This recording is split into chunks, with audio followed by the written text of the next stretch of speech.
Hey folks, so been a couple weeks. Here's another box of comics, starting with used stuff, and this is just from like LCS's used stuff, and then the other half is, well, maybe even more than half is new releases. There's actually some good stuff there. We'll start with like, you know the drill. Let's go.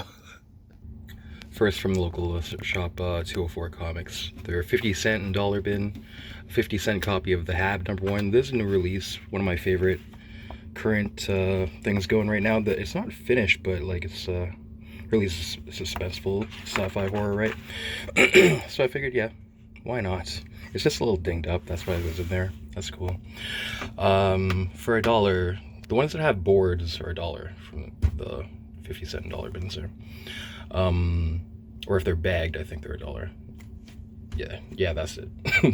Anyhow, Fright Night 3D #1. That's cool. The 3D section continues to grow. Ralph's Art Adventures 3D special. That should be pretty fun, man. A copy of Death Rattle in the dollar bin. We've got Mike Barron and Rand Holmes and Basil Wolverton. Hell yeah, dude. It seems like Dark Horse Star Wars, like, why not for $1? I'll just try them out. A lot of them are pretty interesting. Star Wars Outlanders #1. It's like beat up though, but you know, just to read them. Star Wars Underworld #3. Just to see what some of them are like. Tales of G.I. Joe #7. #9. #11. #15. And Venus Wars #4, last out of the dollar bin. So I remember like this, I think this was released, the anime adaptation, around the time like Akira it was, but I remember back in the day as a kid I didn't like really get into it. But yeah, Studio Proteus, give it a shot. Nice ad for Deadface on the back there too. Okay, next shop. Over at Mighty again. Bunch of back issues that some of them are new releases, so they're kind of closer to American cover price. The average of these is like $2.30 something. Batman Adventures #1 free comic book day from 2003. Danger Girl special I think this is Danger Girl special. Half the issue is done by Art Adams, and the other half, if you flip it over, the other half is done by Kyoto. I think it would be pronounced Kyoto, right? Kyoto. Nice painter stuff. Yeah, these were like closer to cover price, so that's what brings the average up of these. Feral #7. Is it like the? Trying to think of like what these homage. Is this the Craft or something? This is Spirit, right? Feral Part 8. Maybe Silent Night, Deadly Night. Feral 9. Some Bruce Jones, Hulk and Wolverine, 6 hours. No idea what this is, but it's Bruce Jones, Hulk and Wolverine. We'll give it a try. Continuing to keep reading that Scumbag, Rick Remender. It's pretty, it's kind of like offensive, but it's fun. It seems like they always have different artists doing each issue too, which it's pretty seamless. So Wes Craig, I think, on this one. Bengal on this one. They've all been pretty like a lot happens in each issue. Scumbag #6, gross. Stray Dogs, Dog Days 2. This is what would this be? Is it like some Halloween movie, right? Not like Michael Myers, but a different. Is this like one of those witch chicks? I forget. But anyways, they do a lot of those homage covers. That channel Perch recently has been. This is something I love when people do, when they talk about like underrated series that not a lot of people know about that they highly recommend. He recommended this one, Submariner, The Depths. Peter Milligan is an awesome writer. Esad Ribic is an awesome painter. And apparently this is like almost like a horror story where Namor just kind of like, he seems like almost like a boogeyman or something whenever there's like hints of him around. Or that's what I kind of remember, but yeah, looking for these. I only saw this one issue there, but thankfully it's #1. Some Claremont Wolverine deep cut, and it's like Claremont doing Sabretooth and Wolverine. And the interior art looks pretty good too. It'd be alright, just flipping through, you know. There's some good bits, you know. Looks alright. We'll try that out. Speaking of which, more Pete Milligan with teaming up with Darwin Cook. I never knew anything about this. Wolverine dupe issues 1 and 2, and luckily this seems to only be a 2-issue series too. Darwin Cook on Wolverine, is that what's going on? Interesting. Always get these, but especially if it's like a band I would enjoy listening to at times and stuff. Personality Comics presents The Who. Okay, we're getting into stuff that's like different prices now though. Some more high number Jonah Hex. Number 81. Number 82. This is a sought after one, right? I think this sells for much higher. So I think I got like a crazy deal on this actually. And I should probably give that guy like a tip or something, or like make some cupcakes in return or something, you know, that kind of thing. Jonah Hex number 85, you know, kind of controversial looking cover and stuff. This guy must be a good guy, obviously, right? Just jokes, guys. Gonna upgrade my Daredevil, some of them. You know, I've been putting together all the Miller Daredevils. I know that, I think the issue I have of this is like water damaged, so, or something like that. Like, it was said it was water damage, but I don't actually see anything on it or even smell anything, especially Daredevil 176. So this is like first appearance of Stick or something, I forget. So a little bit more expensive, right? Daredevil 187 on Undercover Cop. Okay, let's go.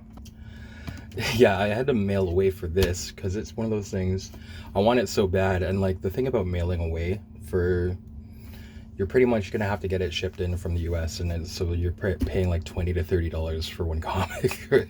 I think there's like actually I got this, I was lucky to find somebody shipping this from within Canada though. But even still, these are things I would probably even like do that, like $20 for an issue for some of these. Ghost of Dracula number 3. We better look through this a little bit, but I don't want to get lost in the weeds here. But this is one of my favorite like creative teams that I've recently discovered. I guess this is from around 1991 though. Martin Powell and Seppo Makinen. Let's show you just a bit. I mean, I could easily do like a 20 or 30 minute video on each of these comics, and maybe that's what I should do separately or something for Halloween. I don't know who would be interested in that, but it's like I could linger on like almost every freaking panel here. My Dark Father. This is not the way it should be. Dark Father. Prince of Lies. I was promised the battlefield. Dracula, just kind of bemoaning his plight on this ship in a storm here after he's killed all the people on it. None left to challenge me, there is only prey, and the unending searching, the lonely waiting. It's so good, man. When he arrives at the dock, it's a ruddy wolf. Careful, mates, looks like it's going to... Watch out! Look at his eyes. That ain't no wolf. Damn thing's flying. I don't believe it. It's just like this crazy looking mutant wolf that he turns into when the ship like just rams into this port. Like causes so much mayhem and destruction, man. And he just fucking turns into that thing and makes a quick exit. Before anybody's the wiser. Houdini is still on his trail. Same with Van Helsing's kind of come out of retirement and trying to face his demons. It's fucking awesome. We'll show a little bit more. It's just so wild, man. But yeah, I'll try to keep it a little bit fast here, even though I want to like go through everything. You're a fool, Houdini. I am wise enough to use this against you. I'll kill you if I have to. Oh shit, he's trying to like fucking hypnotize Houdini too. Yeah, he does like really nice compositions. My lordy, what are ye? A dream, poor man. You were having a dream. A beautiful dream. Some vampire hypnosis there. This is a woman appearing in the middle of the night on the docks for this guy who's like ending his shift, right? It is her pain that calls me, that so sweetly guides me. This is just awesome. Okay, but let's keep going. I don't want to... This is great. Oh yeah, and these monsters too, man. He like makes them look so trippy and like they like it seems like, man, it like has like movement, like the eyes and shit, man. They like kind of follow you and shit, man. I don't know. It's just like good sensibilities or something. It's so crazy, right? Because it looks like kind of like traditional turn of the century or even 1800s stuff, but then it goes to this. It's so good. Okay. Okay, getting to new releases now. This is from Freebin, or some freebie stuff. Why not? Some ash cans of Dispatched. Did enjoy issue number 1. Looking forward to issue number 2. Okay, and what I'll do with these new releases, I'm going through them like cover buys and stuff I didn't read, and then the mez or unrecommends, then the mez, and then the thumbs ups. Okay. Just so there's a rhyme or reason. This is the cover buys, so there's gonna be a pretty cheesecake gratuity heavy haul here. Just warning if there's any people that, you know, if you're problematic with that or whatever the terms are. Justice League Unlimited number 21. Nathan Zerdy. She's boxed in. This is where women should be. Just messing around. Let's just get everybody who'd have problems with this out of the way. Okay, so these blacklight ultraviolet covers too. This is a 1 in 10 version. Like, it was just laying there. I don't know why it was there, because usually he only gets this stuff in if somebody ordered it, but that's cool as hell, man. Because some of these actually they look so good, actually. It doesn't transfer to the camera, but under a black light they actually look pretty awesome. They look pretty fucking sick. So I think Pop Comics, he was talking about like having an idea of just having like a hallway with a black light to put the black light stuff, or maybe he was talking about just posters in general. I might try to steal that. The race is on to have like a black light hallway or some black light area, right? The market is good for should be. I was at a little indie art opening yesterday, and that guy did like a ton of work in blacklight, and it was so sick. Anyway, I'm a simple man. Okay, Swamp Thing number 91. Getting to it. Just haven't read this yet. Street Fighter Masters Elena. It's weird that it's written by Jim Zub. This is like Udon stuff usually, written by like people overseas, I think. But yeah, just certain characters like look awesome and stuff. The art is always pretty solid in these and stuff. We'll be getting to more later. Spoilers. Yeah, it's like a swimsuit, bathing suit kind of heavy variant. Couple of months here in the dead of summer. Here's a Kyung Wonder Woman number 35 variant. I ordered these ahead of time. They never skip leg day either. He was trying to sell this to me for a while because it kind of matches that other Chris Anka white cover, and I was like, all right, I see that these still sell for like more than cover price, even though it's like a month or two later, so not bad. Sure, why not? I had ordered this because it was like, it's Lyrics Lee, right, doing Psylocke, Bae waifu, ideal waifu, but I don't really dig it, honestly. Like her arm feels like short there, and it's like, it seems really, usually Kendrick or Lyrics like does stuff like a little more, it seems like it's not really worked. Like this almost seems like almost like a rougher draft, to be mean, I guess. Like it seems like they would probably usually develop the work even further, but you know, so probably not keep that one. There's a bunch of these the In Hyuk Lee swimsuit variants. There's a ton of them, but I'll just get the ones I want, or the ones I like. Anyway, that's magic. We'll see how long. I've got like a couple. It's gonna be like a long box of variant cover stuff. I don't know. Yeah, let the once you croak, then all your relatives will find it and be like, what the hell are we supposed to do with this? But hopefully they'll be able to make some bucks, right? Got this too. X-Men Outback has been pretty fun for like, I know people are watching X-Men 97. I still haven't like checked out even season 1 of that, but I should. But this kind of gives me the good throwback vibes of that time too. This is the Rogue Fan Yang variant. I actually did read this, but I want this in the cover buys. Yeah, these are like pretty fun. This era, and it's like the art isn't like crazy developed, but it is a good, fast and loose like cartooning for like a monthly schedule. And yeah, there's an overarching story, but each issue, it seems so far, is like a self-contained story too. So you gotta love that. Like, I mean, there is like a decent amount of words on the pages, but it's not too much, and yeah, you're getting full stories. So far it's like there's like one or two Marvel things that are like that I think are like pretty decent reads, but I'm not familiar with what all was going out there. Maybe not all hope is lost. But for most people though, maybe this would be like a good like bargain bin thing. I don't know if you would like love it, but it's quite good. I do enjoy these. I'm gonna like keep up with these probably. This is a cover by, I'm still not caught up on these. Didn't this guy just win? Is it Jamal Campbell? I forget. I'm sorry, I forget the first name. Like the writer artist of the year, Eisner. But I still don't know shit about this. I was just kidding, dude. They keep ending up like on the bottom of the to read pile, through no fault of the creators, but yeah, I have a great set of like variant covers for these anyways of the first four. Maybe I don't know if I should continue and stuff. We'll see what happens. Anyway, okay, moving on to the ones that I've read but do not recommend. Luckily it's not too many. Yeah, and actually, looking at it now, my not recommended pile is only like one, like worse than a meh than an actual like thumbs down, and it's only because of the writing, the predictable. Like I should have, even when issue 1 was solicited, I was like, okay, the church is gonna be the real evil, right? Like, yeah, kinda. It's just it's kind of like a cynical way to look at things. Is like, the church was ever only capable of like evil and stuff, or yeah, it turns out that the ghost was like a lesbian.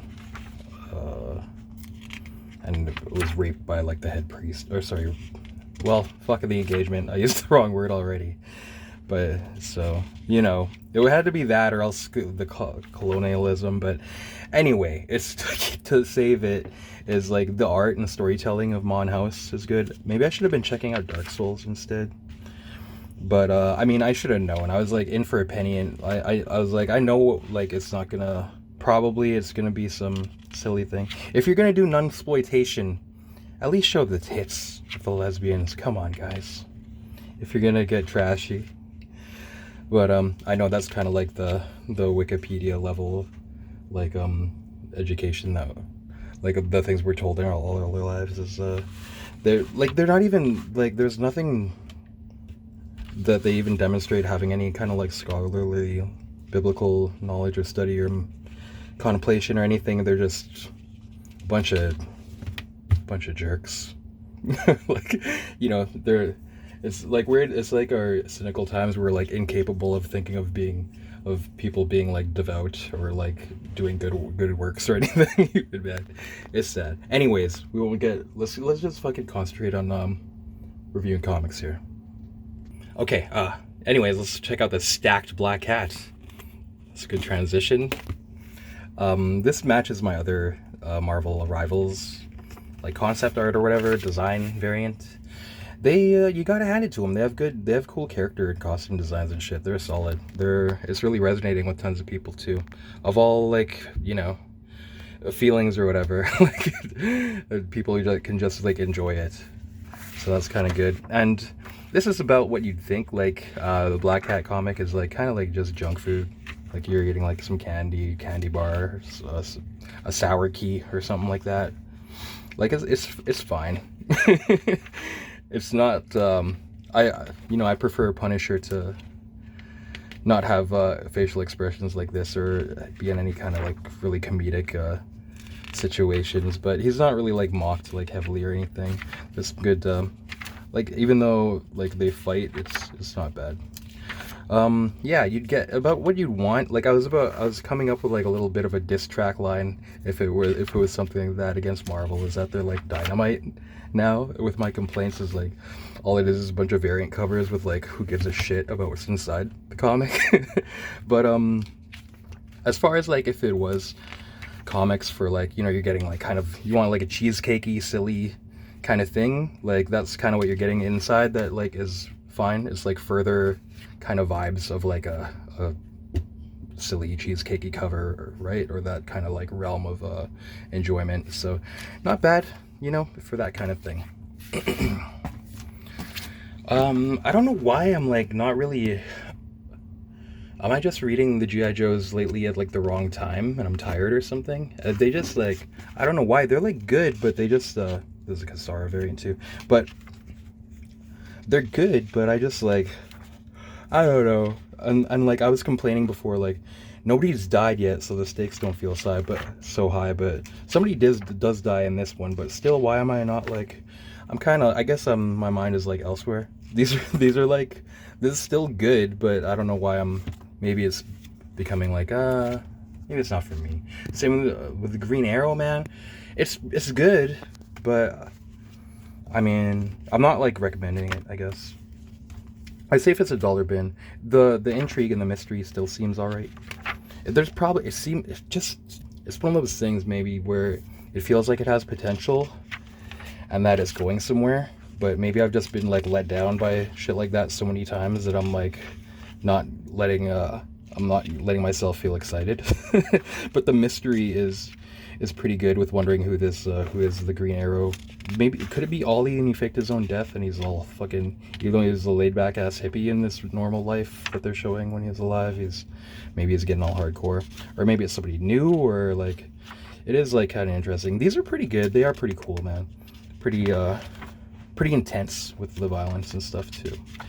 But we'll see. I think, was this supposed to only go 6 issues, but now it's going to be extended to 12? Is that the deal? I think it's this series, so I don't know about that. That can often be like a bad sign too, that like, drag this shit out, guys. Come on, just milk it. I thought this was kind of a meh. This looks like my kind of thing, right? All these crudely drawn boobies and stuff. And it's from Fantagraphics. I was just kind of testing a theory, is like, as I bet everything I get from Fantagraphics would be awesome, right? And this is pretty good. The other thing is like, you gotta love how they like emboss all these textures of print on the covers and stuff. Oh yeah.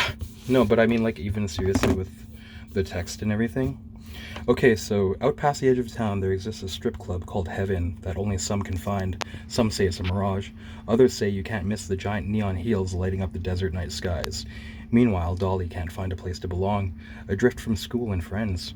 When a mysterious presence beckons her to Heaven, she wonders if she may have just found her place, but just what does it cost in return?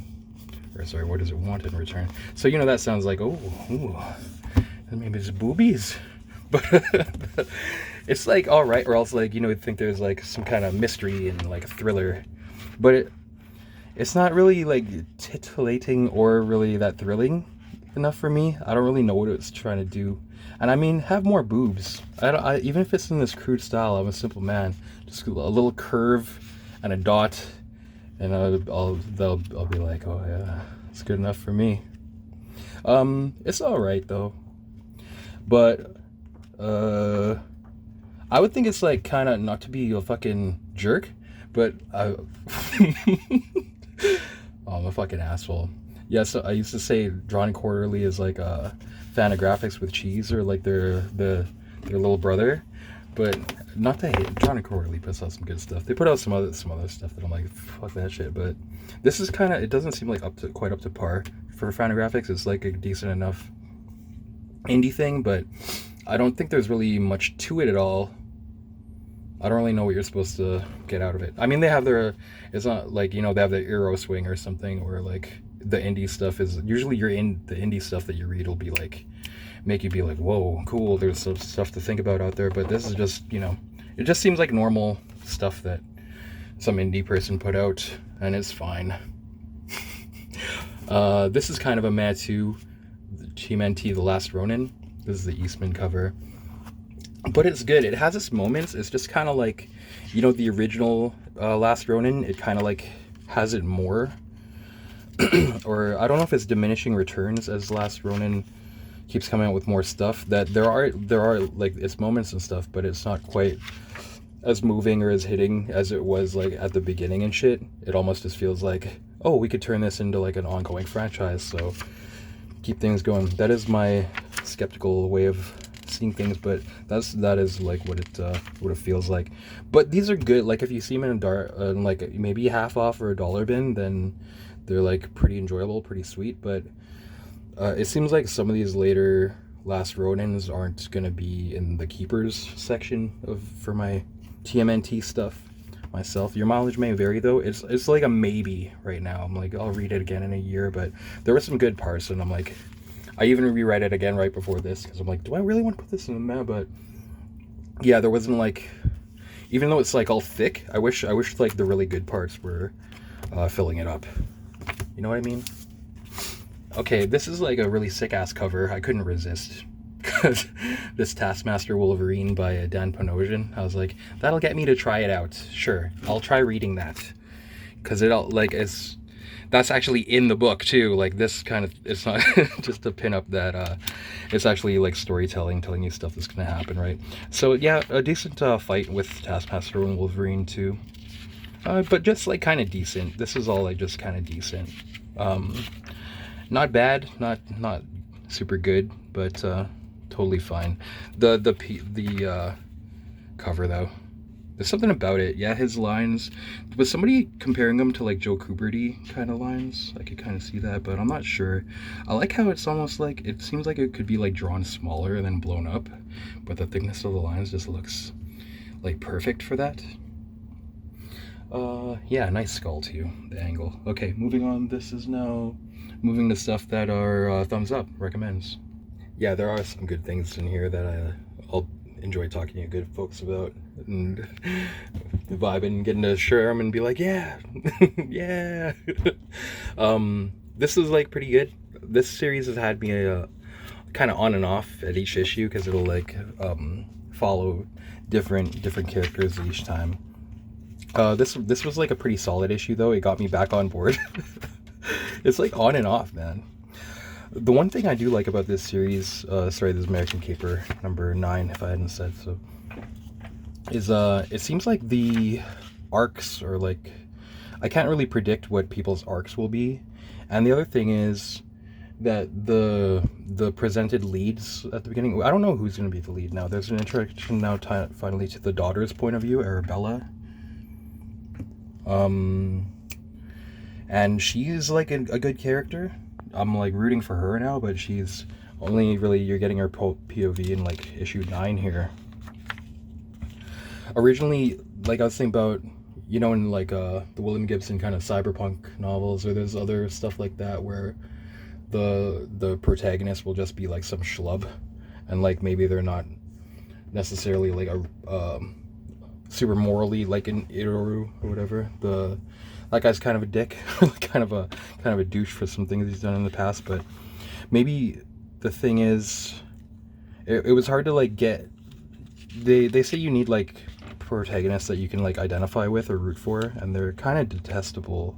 Like this husband, but he's kind of getting his backbone up and like making some moves now, which is cool because he's kind of just let people like, you know, he's like been miserable and at the whims of everybody else, but now he's making some moves, and taking some willpower, but kind of evil moves too, so kind of interesting in that regard. So we'll see. I think this has got, it's I see it's listed up to issue number 12, and that says the final story arc or final issue of the season, but I don't know if that's the final of the series, so we'll see how it goes there. Definitely I'll like check these out until issue 12 now. Only 3 more issues left until number 12.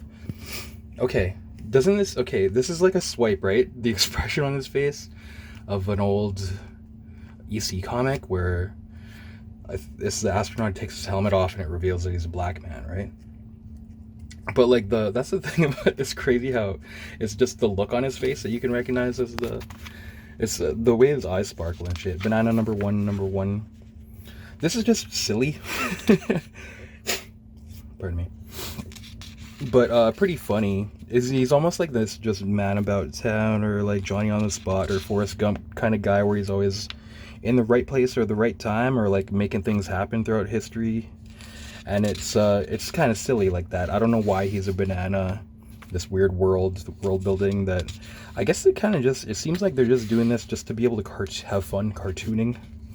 And like I don't mind that. It's kind of like just making shit wacky or whatever the hell they want. The banana always has like these awesome facial expressions too. It's almost like, I don't know, it reminds me of Ren and Stimpy, where they just always have to have a different like intriguing facial expression though. Yeah, I kind of hope this is ongoing, honestly. but it's not like a must-have or anything, but it's just like a silly kind of romp. This is oh yeah, Mark Waid and David Lapham back up, almost like sci-fi Twilight Zone-y kind of crime story at the back. Not bad. So Banana #1, the glow in the dark cover also, because you know I guess everybody in the industry found like a good glow in the dark printer or something, so they're not too it's pretty fun getting a bunch of these. Honestly, I'm like, yeah, this is a weird one, dude, because I ordered this just to like, it sounded interesting, and it turns out this has to do with the city that we live in here. The dirty water that never leaves is what I think Winnipeg translates to. And this is kind of like got some like little esoteric occult kind of shit in it too. Black Star, written by Kristen Crook from Smallville, right? Peter Mooney and Eric Putzer, illustrated by Joe Baccardo. Painted interiors, I believe, even by Joe Baccardo. Let's take a look here, man. Oh yeah, it didn't have to be like this. We had envisioned something great. A second crack at the Tower of Babel, rising from the prairies. No servants, no masters, no sickness or poverty. The seat of a new world order. A utopia, or that was the plan anyway. I know this shot of this pawn shop too.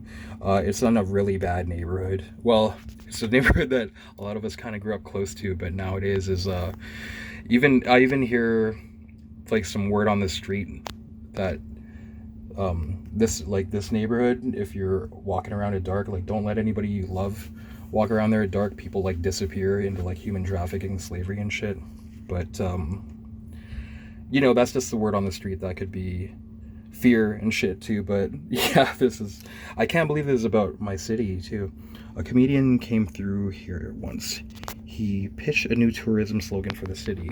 Winnipeg, come for the Northern Lights, stay 'cause you got murdered.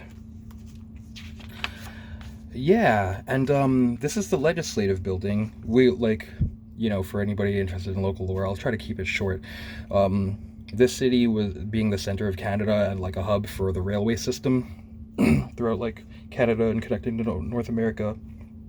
This legislative, like, this was proposed to be the capital of Canada before they chose the capital. This building has a lot of Freemasonic design and stuff like this. Maybe that's why I ordered this cover. I was like, there's something to a little bit of like knowledge and shit to this, it seems. Well, I used to work with a guy, and he ranted to me one time overnight about all this like Freemasonic architecture. And then it like he's actually like a scholar. He like wrote a book that's like pretty well renowned and stuff now about just that. But yeah, anyways, this is pretty cool, man. I heard other people say that they couldn't like keep up with what was going on and stuff, but probably they were just trying to read it too fast. I think you can kind of like, the transitions aren't sloppy or anything, but maybe just a little bit unorthodox. If you take a moment to breathe and like let yourself like be in this, I think you kind of like pause once in a while. Like you don't just keep like reading. Sometimes there's like moments where you want to maybe pause and stuff like that. But yeah, interesting, man. There's kind of like these, like, it seems like immortals with powers and shit. Be pretty interesting. There's even the dialogue's pretty cracking. Let's see. If we weren't meant to find each other, then why have we? If we weren't meant to use our gifts for good, then why place us in this hell on earth? Some heroism there. That's cool. Some cool like character. You kind of like get that guy's character just from like this introduction to him too. It's good, man. And then this ad for Hudson Bay Company. It seems like when you read it, it's like, is this real? It seems like kind of real. Yeah. I'm interested in this, man. Maybe I should. Yeah, I already ordered like issue number 2 and stuff, so we'll see. This looks pretty sick. So we'll see what happens. A lot of these indies, like I say, like, I'm scared to take chances and then monthly like buy the miniseries and everything, because it adds up. But if we don't order them, who else will? Like some things aren't gonna. You're never. If it's like, yeah, you're not gonna find it in a dollar bin later, unless you're, you know, there's more comic traffic in your area or the right kind. A great indie comic. One of the picks of the month for sure. Concrete Stars Over Sand. And last video where I talked about issue number 1, I was talking about like, oh, maybe he's like lost a little bit of energy and stuff, but I eat my words, man. This is like classic kind of this reminds me of like some like Michael Zulli paintings and stuff even too. But Paul Chadwick, really nice. Really, it's just like a beautiful comic, man. It's really cool. It kind of reminds me of like when you're, I don't know why I'm like thinking like this, but if you're like, man, it's really nice. You really like, the suspense is, I like this world. You care about these characters and stuff, and you just like, that's kind of like your, I like when, we'll get back to that later. It's almost like your family or something. It's like they're like the world. Like saving the world is like saving them, you know. But it's fucking sweet. It's really beautiful, man. I almost think of, why does it make me think of like if you were having a bad trip in the desert and then like you reach some kind of catharsis and get confront a lot of darkness or weird ideas, and then you come out emerged like stronger. That's what it kind of reminds me of. But it's fucking sweet so far, man. It's really lovely. So yeah, a high recommend. And like I said, I don't think Chadwick's lost a step. I was being real cynical. But yeah, it's fucking sweet. I don't see how, there's only 4 issues. Oh no, sorry, 5. He'd have to drop the ball. Like he would have to have like his drawing hand amputated for on the second half of these to flub it, because this so far is so solid. This was pretty solid too.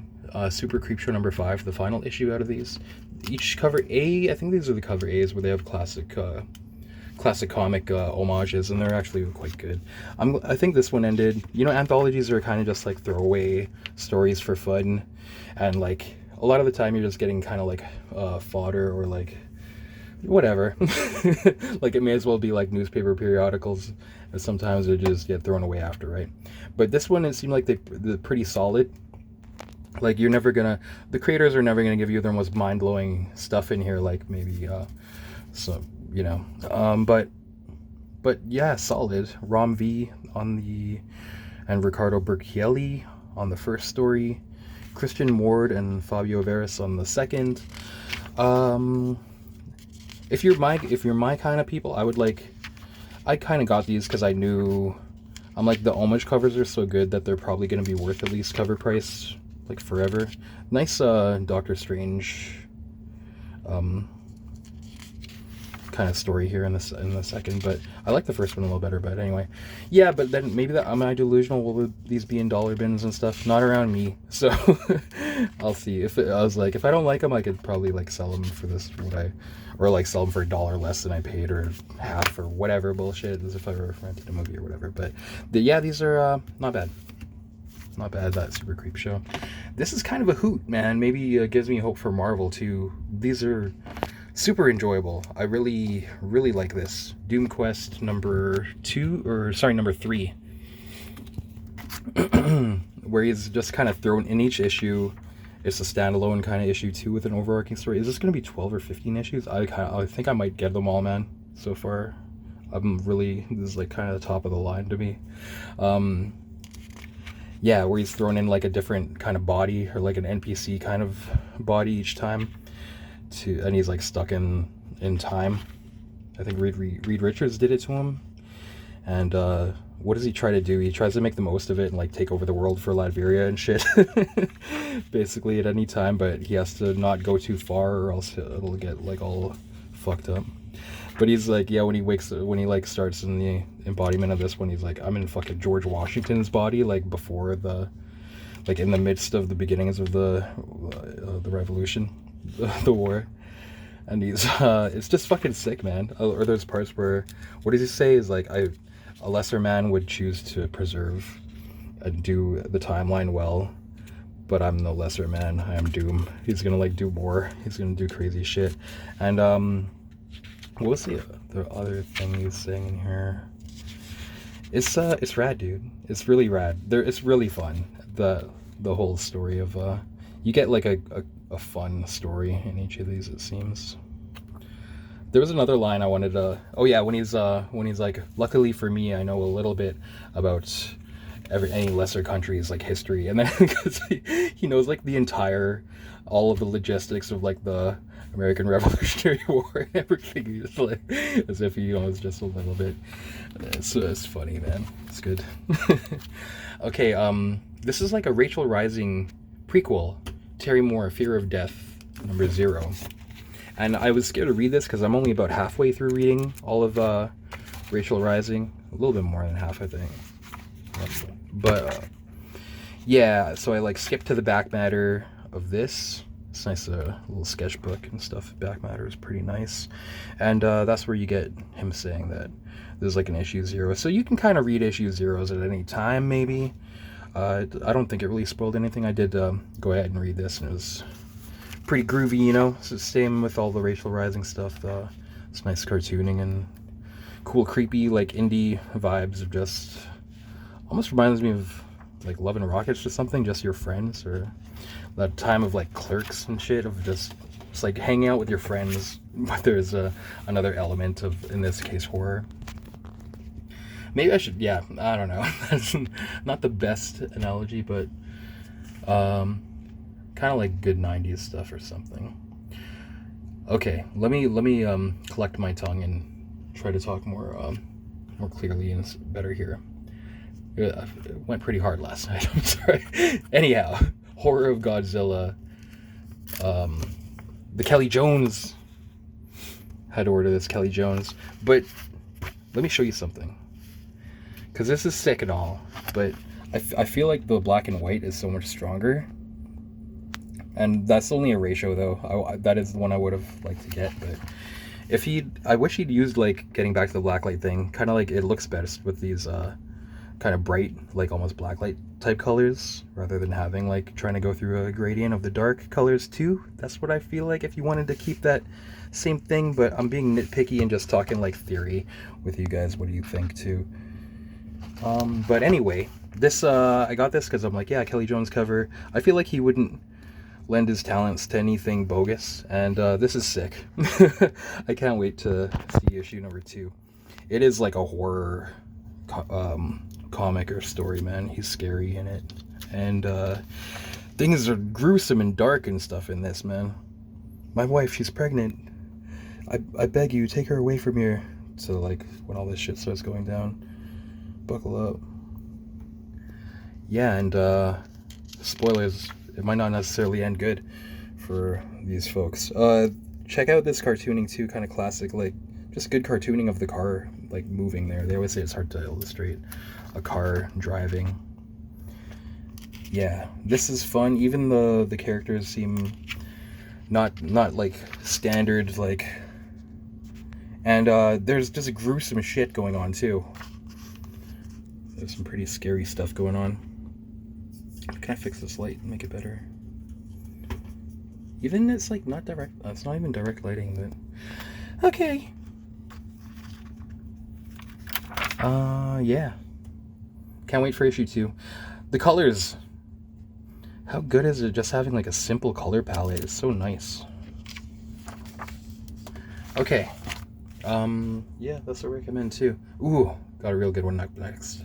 Grendel, Devil's Crucible Sedition. Grendel's back in spades, and it's with Grendel Prime and kind of what's her face? I haven't read the story arc actually. Christine or Extine, a clone of her in this anyway. And you know what? The last I missed reading the issue or the miniseries directly before this one.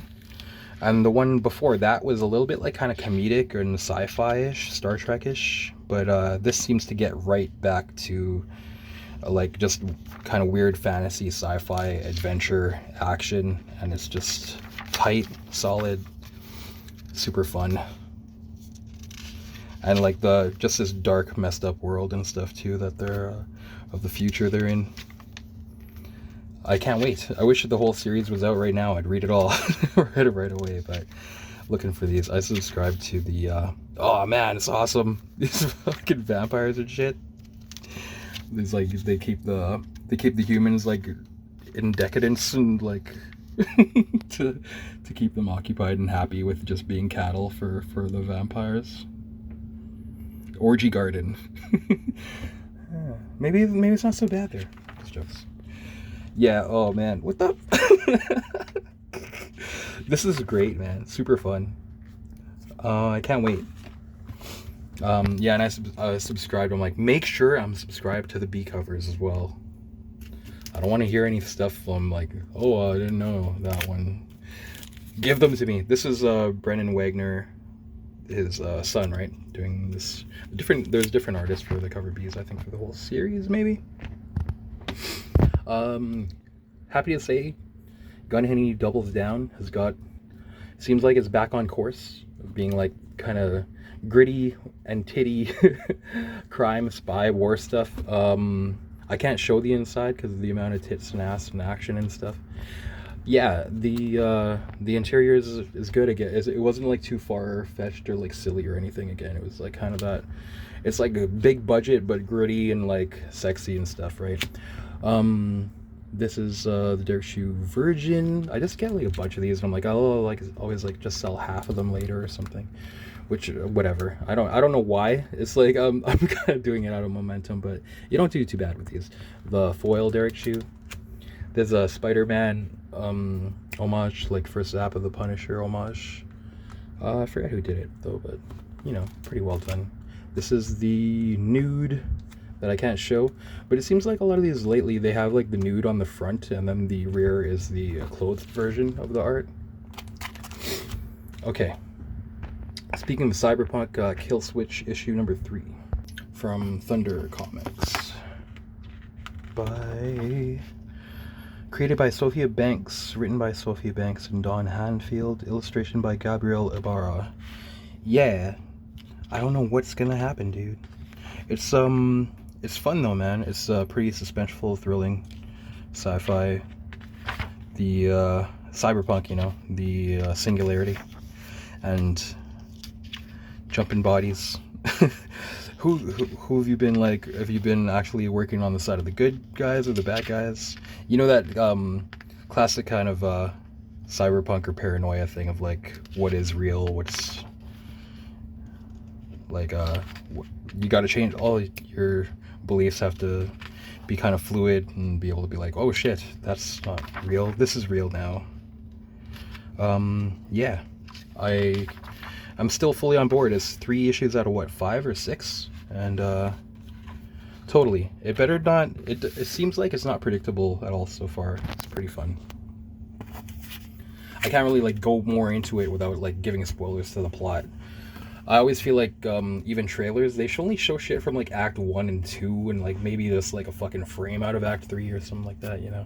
But yeah, so I don't want to, you know, when it's getting deep, I don't want to like tell you much more. Okay.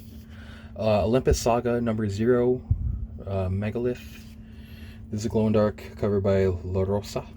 But yeah, I fucking hate this guy for all his part in the Ed Piscor wars, but whatever. It's still really good. Putting all that shit aside, I can't just like not mention it though. But yeah, this is super fun. Matt Kint's writing and the cartooning, all crazy world. Is the Olympus world gonna be tied to like the Tankers world? Maybe it almost seems like it, because some of this seems like kind of Tankers-ish, but I don't know, but maybe I'm just like getting it convoluted. It's similar kind of vibes to the Ancient Aliens, like weird stuff anyway. But yeah, this is rad, super fun. It's almost like an anthology of this world at different times in the in this world, and like 3 different stories, and they're all like solid, so it's pretty groovy, dude.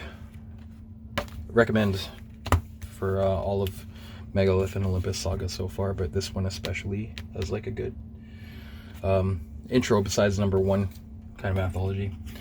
This is a pleasure, a pure like kind of classical fantasy kind of thing, or like if you like old-fashioned stuff. This is a J.H. Williams, the 3rd variant, and I had like I was like, maybe I should get the Virgin one, but no, I like having the, you know, where it says on the cover like what it is and the number and stuff. But I wish I got both, honestly, but nobody, I had to order them. There's like the only shit that only copies that are in. And all of the Titan stuff that came in that month is sad. They're all like fucking banged up. Apparently that's a thing. I don't know. But anyways, this is pure fantasy, like Robert E. Howard style pleasure. Look at this. This guy's so that's like me. I'm just fucking like dapper as fuck. Kind of menacing and shit. Okay, wait, I'm sorry. I'm trying to fix the light here. Well, I have to like diffuse it and fucking filter it. Fuck all that shit, dude. It's just a lamp, you know.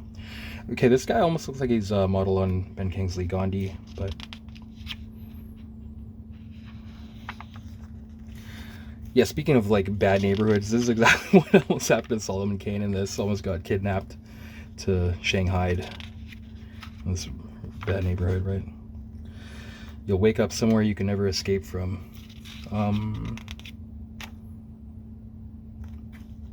Damn it, I made myself think about dark shit. Anyways, this is really nice. Just stay focused here. Fortress Shauraga. Satpura Mountains, Gondwana. Keep your sword centered, feet apart, maintain your balance. I do not mind being taught how to fight. Then he falls. Oof, I want to master the sword, Arjandas. Or Arjandas, sorry, it's hard to... But must you teach me in front of Camilla and all of the other maidens? It's like these babes that he's like... You know, this intro to this these two characters here is so you learn focus, my prince. In battle there are many distractions, and they're much less pretty.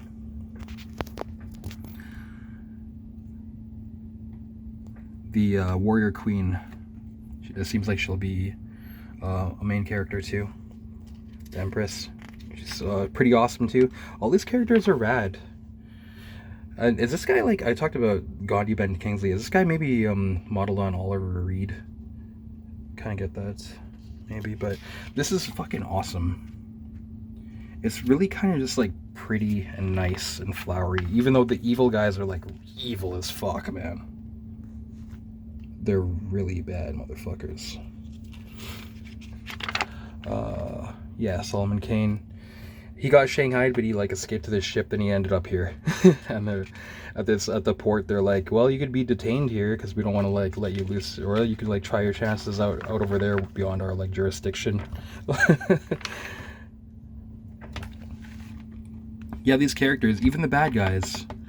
Let me read this to you here. These gardens have a story. Jealous over a promotion, an officer of mine, a childhood friend, slew a newly appointed general. It was unacceptable. I had him executed. Still, he was dear, so I built him a tomb. His mother, who had also been my wet nurse, visited his tomb every day. In a month, she died of grief. All three of them, the general, the officer, and his mother, meant much to me. To ease my sorrow, I arranged this garden. But you are bored by this paradise. I have conquest in mind. Let me loose on the Gond. They lack artillery. Their muskets are few. The combined strength of my army and Asaf Khan can crush Durvati. Her gold and her stables of elephants are for the taking. You do not have an army. It is the Empire's army. Words, you're splitting your words. You forget yourself. Don't be misled by my youth. I have been emperor 9 years. When I was 13, I beheaded a general at the Battle of Panipat. Our swords were crimson with blood. Our shields were red as rubies. I raised a tower of skulls from the heads of the slain.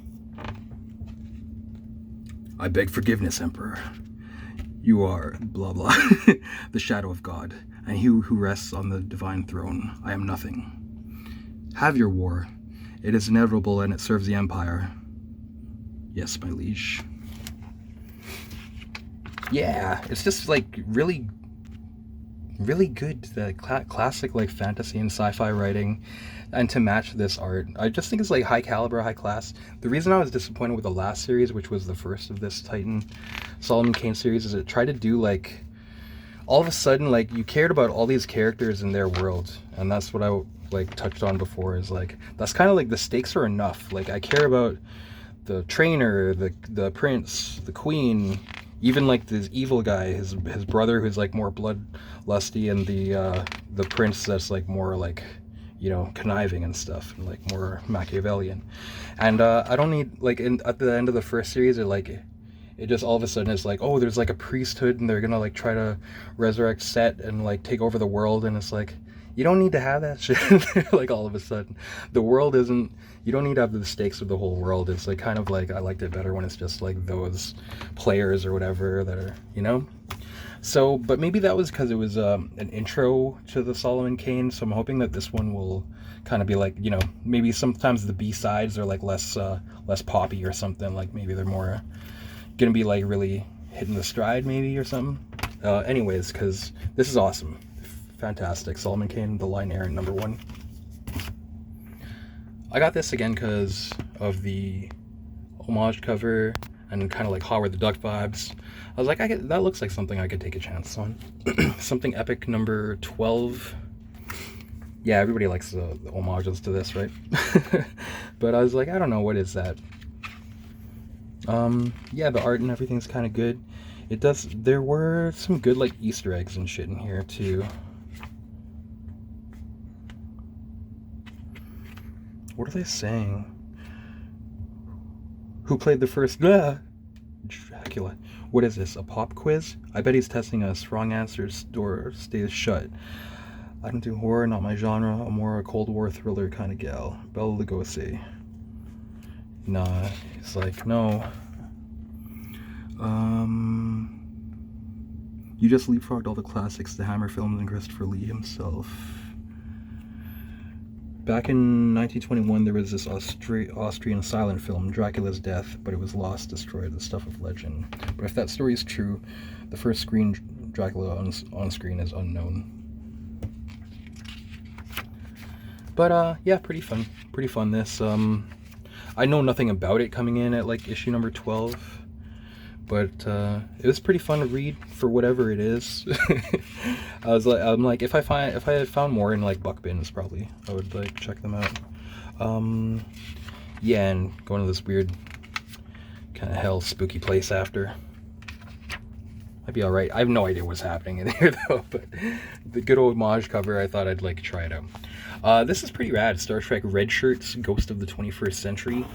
I've missed out on the first series, but heard it was good.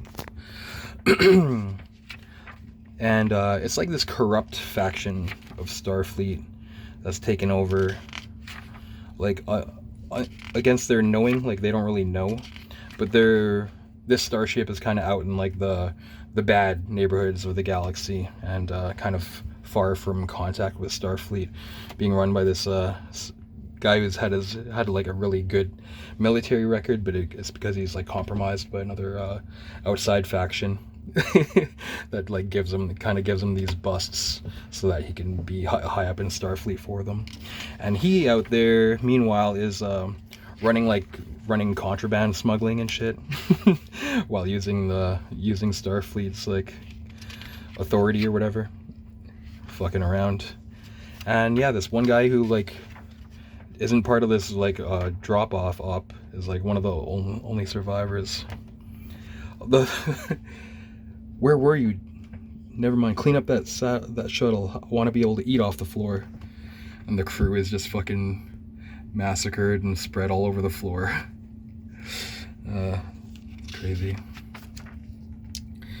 And this part too, where this corrupt captain is like, after the meeting where he's telling this guy, what, you're gonna like try to go against me now that you know what's going on? I've shut off all your communications to Starfleet. Like there's nobody left that can like help you or anything. You're dead, man, if you like go against me. And when it zooms out too, he's just like in his underwear. All this shit, there's like weird beings like suggested that they're like naked, and like thongs and fucking lotion and like a 3-titted bra hanging up here. It's not full of like weird gags like that. It actually seems like mostly more like highbrow, but I did appreciate seeing those little gags put in there. These covers look really good too, so I'm gonna check out more of this Star Trek Red Shirts. It's summertime and the living is easy, so lots of bikini specials. We've complained about other swimsuit specials in the past, kind of being.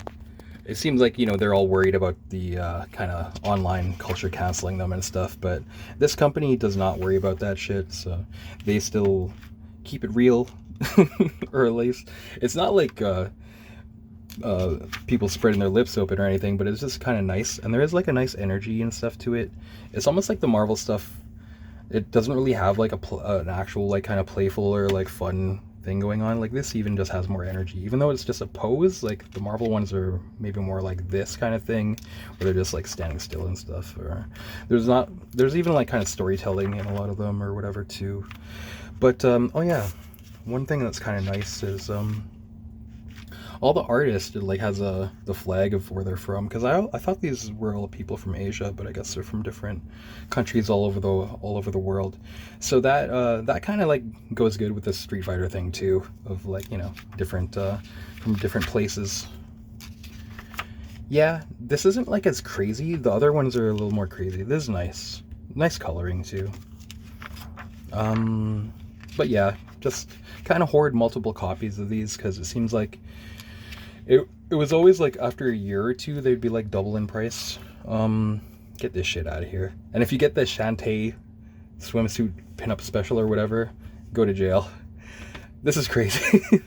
Look at the weight and the power of this picture. This Chun-Li. It's so nuts, man. It's not PC. This Zangief kind of homage to Coppertone, or was it? Kind of funny. Yeah, a lot of these are like, there is like a little more just like innocence in this than the previous years. Might have been a little more like, seen more like button, back and front cleavage, This should be good, this Street Fighter Masters Jury. I pre-ordered this, story by Adam Warren. Interesting. Yeah, so that's the Street Fighter swimsuit special from 2026. They've been doing these every year for, since at least 2020. This is I got like, I was like, get all the variants. Here's the Cammy variant, B maybe. Whoever this chick is, number C. This blank sketch cover, and then because I was like, I want that 1 in 5. It's totally serving, like, totally leading into the, this chick, she like always uses her legs and feet, right? And it's like kind of like her feet are in your face, so I guess that's kind of like the fetish and stuff that is like totally leading into. Pretty funny. This will be worth a lot of bucks in the coming years. Okay, Tankers versus Ancient Aliens number 2. Yeah, fun, dude. It's very fun. Tankers and Olympus. Well, I don't know though, cause like some other, like I said, I even have problems with sometimes the horror, indie miniseries, like not sticking the landing, or like that, like they start strong and then they kind of just like they didn't know how to like have good endings and stuff. But this is a lot like that Olympus issue 0. I'm kind of getting it mixed up, but like again, it's like an anthology with three different stories, 3 different artists, and the time of like this world of tankers. It's big dumb fun done right though, like the way that a lot of time when people like kind of do these kind of gimmicky, almost like homage to B-movie things, it doesn't really appeal to me. But this is it has like a certain something extra, right? Like it's not just homaging stuff, like it has its own creative touches too.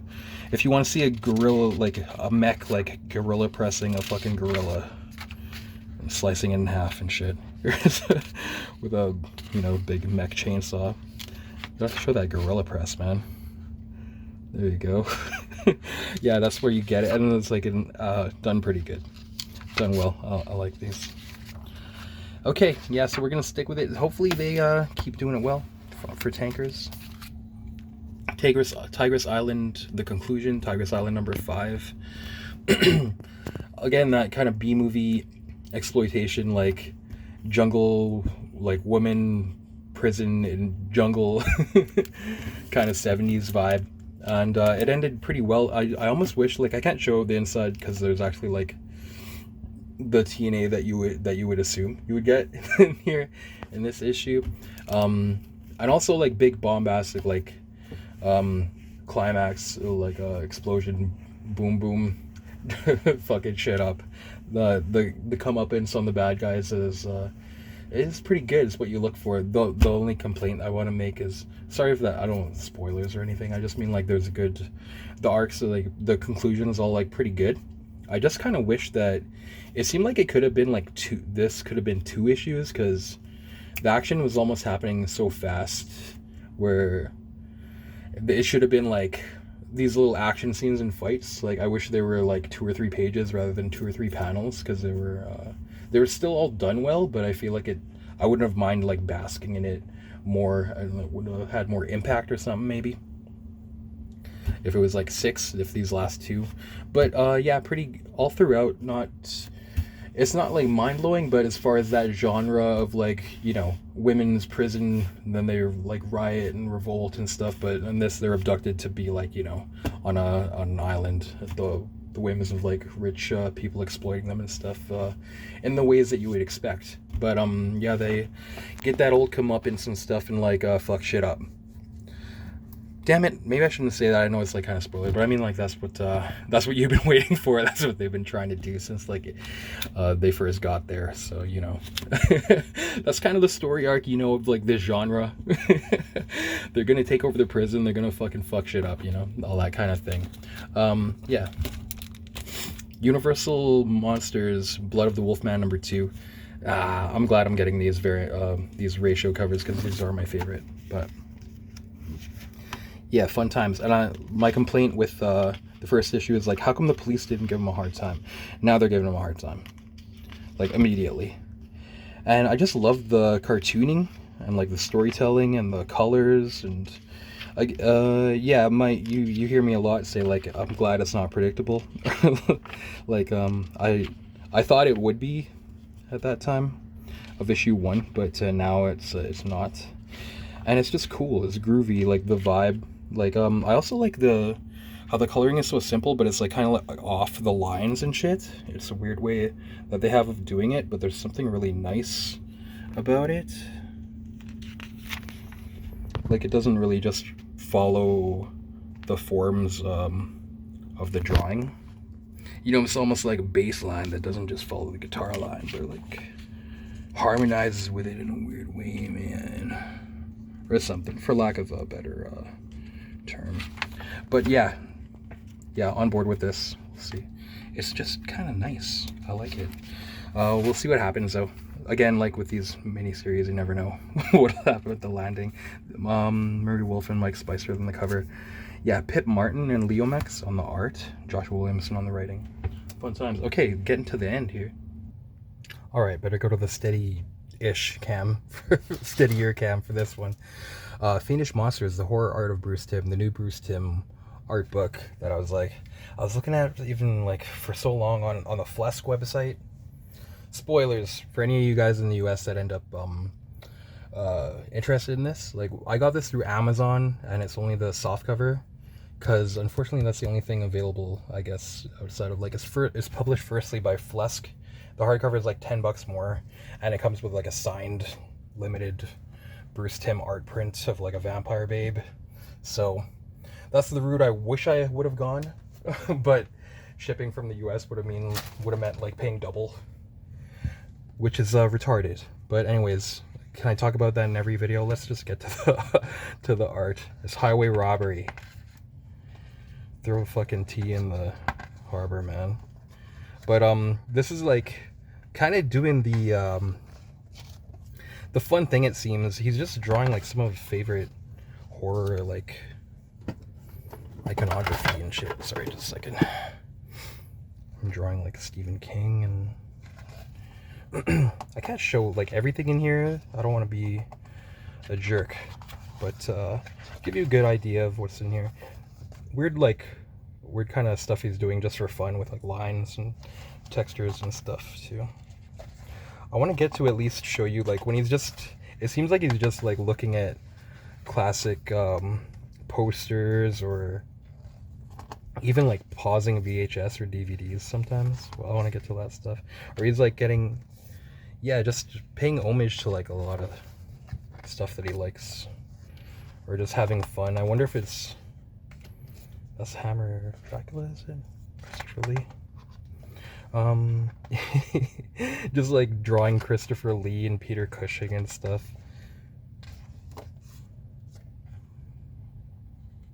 I'm glad I didn't pay double. I thought it would have been more teen. Okay, guys, sorry. Carolyn Monroe. No, but this is groovy. There's Oliver Reed again. Milton Reed, Peter Cushing. Nice. Some stuff I can't show. He's just having fun, though. It reminds me, like, it's kind of great, the, Oh, there we go. Abominable Dr. Fives, hell yeah. Such a good movie. Even the second one is pretty good. I think in here he says he, like, rates them as high as each other. Or, like, did he say he likes the second one more? No, nobody would say that. They're both good, though. I think they're both, like, kind of on par. Yeah, he's right. The first one is so good, though. It's hard. It's hard to think. I guess I've watched the first one more than the second one. I should watch the second one again. Okay, here is, I like these, like, stylizations and weird stuff he's doing, too, here for Nosferatu. This is weird. I like seeing this. Almost like he's doing that thing you ever, like, that you kind of do where, like, don't take the pen off the page and just do weird lines or something. Maybe he's doing some of that. I think this is the print, limited print that you get, but it's like black and white, maybe? I could be remembering improperly. Or it's with this character, at least.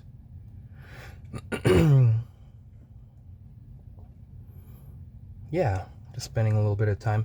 So that'll do it. That's the last one. Almost like a hard-boiled homage here. Thank you for watching, guys. There is what's that shit called?